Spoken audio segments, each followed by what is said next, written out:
early on in my training career, I was pulling up to the gym one day, parked my car, and I reached in the back seat to grab my gym bag, and I pulled it up to the front and got this super sharp pain right here in the front of my shoulder. And for 3-4 months, no matter what I did, I couldn't shake this pain. Didn't matter if I was doing curls or if I was doing chest presses, shoulder presses, back, everything that I did, it affected every single lift. So we're gonna be talking about what causes that, what specific exercises cause that pain, and it might surprise you to find out that it has nothing to do with your shoulder at all. So that's exactly what we're gonna be talking about today, is what is the cause of that pain? If it's not the shoulder, what is it, and what causes it, and what can we do to prevent it? So we're gonna be talking to my good friend, Dr. Spencer Barron. We're here at the Ultimate Sports Institute in Florida. He is part of Neuro Sport Elite. He has worked with every kind of Major League Baseball team, NFL, NHL, you can imagine, 20 years with the Miami Dolphins. He's gonna be giving us some tips and tricks, talking about exercises that can cause that pain, what we can do to prevent it, and if you have the injury or that pain, what can we do to help alleviate it? All right, so we're here with Dr. Spencer Barron.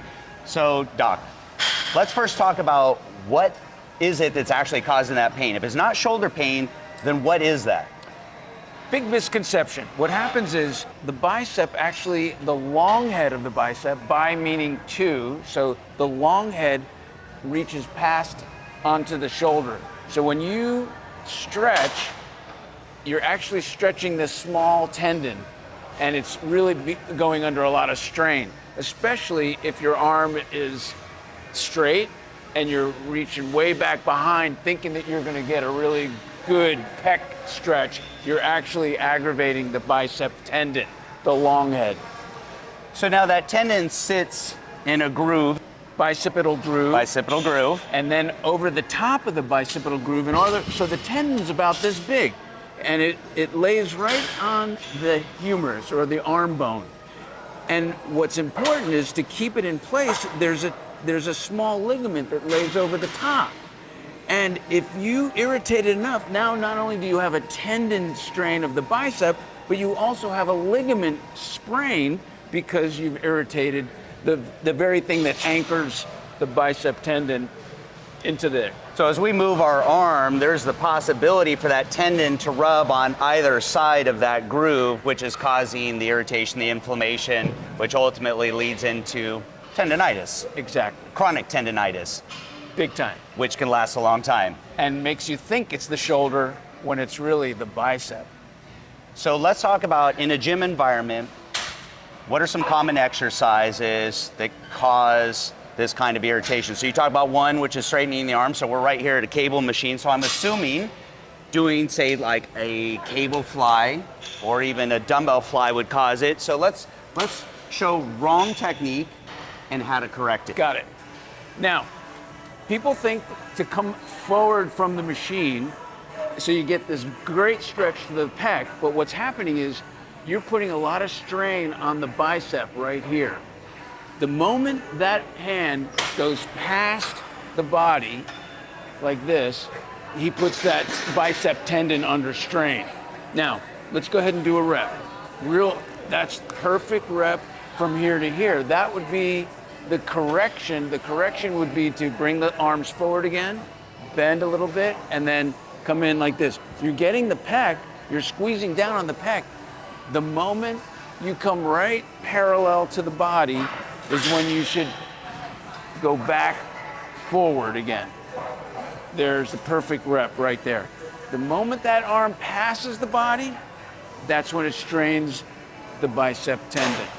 Because the long head of the biceps is polyarticular, meaning crossing both the elbow joint and the shoulder joint, when we bend our arms slightly, we're putting that muscle belly in a little bit more relaxed position. If it's more relaxed, then less tension up here at the top. So that's why instead of arms straight, getting just a slight bend in the arms is gonna help alleviate some of that. 1-2 tip, bend in the arms, upper arm not going past our body, stopping where everything is in line, elbow through the chest, elbow. Exactly. And you'll get a better pump in the chest because you're keeping it under constant tension. The moment you come back here, you're actually relaxing the chest and putting a tremendous strain on the bicep tendon, the long head of the bicep tendon. So there's a fine line between getting good full range of motion, getting a very slight stretch or tension on the muscle versus going too far back and causing that potential injury. So as far as exercise here in the gym, of course, doing a cable fly or even a cable crossover. Dumbbell flies, I imagine, probably even potentially worse because you've got gravity really pulling them back. What are some other causes that you see in the gym that cause irritation there in that tendon? There's one that's even more offensive than this one, and it happens to do with one of the most favorite exercises of all time, the bench press, the barbell bench press. And if we can go over to the machine and I'll show you. You want to do it on a machine or you want to do it on a bar? Let's do it on a bar because that's one of the most common ones. Okay. It's my heavy day. Okay, now, this is what everybody tends to do. They go ahead, they want to get a full repetition. They want to get a full range because that's traditionally what was the right way to do things. So now you add more weight on, and when you do a full repetition, that bicep, that long head of the bicep tendon is really tractioning over the shoulder and the arm bone. So you end up straining that area when you're training heavy from here to here. The solution would be, if you want to go heavy, then you train in your strongest range. The strongest range would be from here to here. From here to here. You're not putting any strain on the bicep tendon. Now, I'm not against going full range, but if you're having a problem with it, you will want to avoid the bottom half of the range. So a couple of things you can do. One, what I personally like to do is actually go lighter. Unless you're doing heavy bench press because you want to do bench press competitions, you're doing powerlifting, or I guess if you're trying to impress your buddies, that's fine. If you want to build a big chest, going heavier doesn't build a big chest. Good, controlled, disciplined form, pretending to get a squeeze up at the top, almost pretending to crush your hands or crush that bar, as we used to say, or bend the bar. That's where you're going to get a good contraction in the chest. Another small thing you can do based on our, let's call it our strength curve in that press, being weaker at the problem, and that's where Doc is saying there's a problem, is when people get stuck right here. This is our sticking point, then we're stronger up here. So what you can do is you can do chains, or you can add resistance bands where you're gonna have less resistance at the bottom and more resistance at the top. So if you really want to challenge yourself and use more resistance, those are two safe ways that you can do it where you're not putting yourself at risk in this vulnerable part of the range of motion at the bottom. Perfect. I think the bands and the chains are the best because it adds resistance, greater resistance in your strongest range. Right. I think that'd be one of the better solutions. So now how about moving into dumbbell presses, chest presses? Same problem, right? Yeah, same thing. Same thing. You have much more control, and then you find out which side is stronger and weaker, and you now have catered to one side that's stronger or weaker by using dumbbells. So dumbbells are sometimes preferred. But then again, dumbbells, if you're coming all the way down here, you're even putting more of a strain on your bicep tendon, that long head. So again, you know, your terminal range or your strongest point would be from here to here, from here to here. So flies, bench press, obviously people associate shoulder pain with shoulders.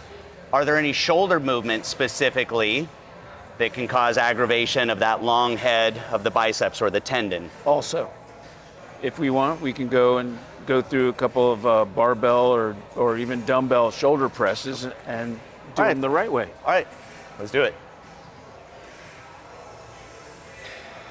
So if you're already having a problem with that shoulder pain or that from that long head of the bicep tendon, this may not be the best approach.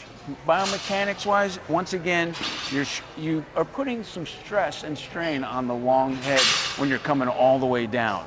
So we can do a couple things here. One, we can just go a little heavier and go halfway, and that is your strongest range, less strain on the bicep tendon.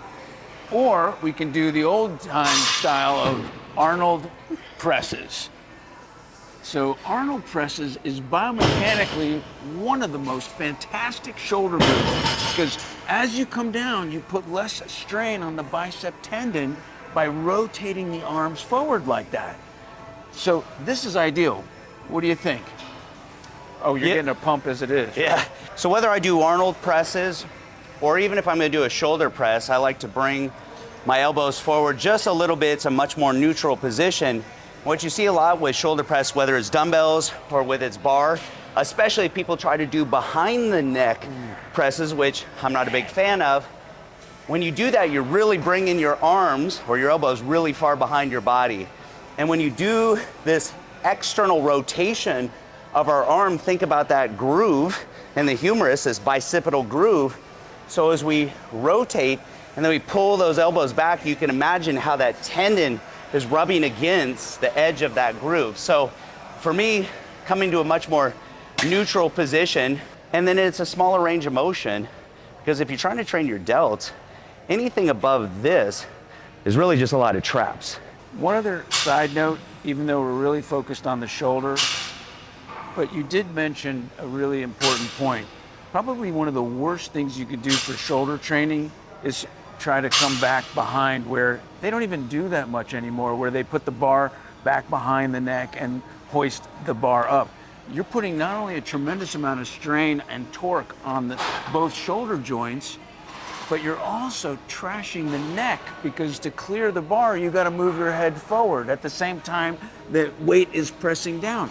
I get a lot of people that come in with neck injuries.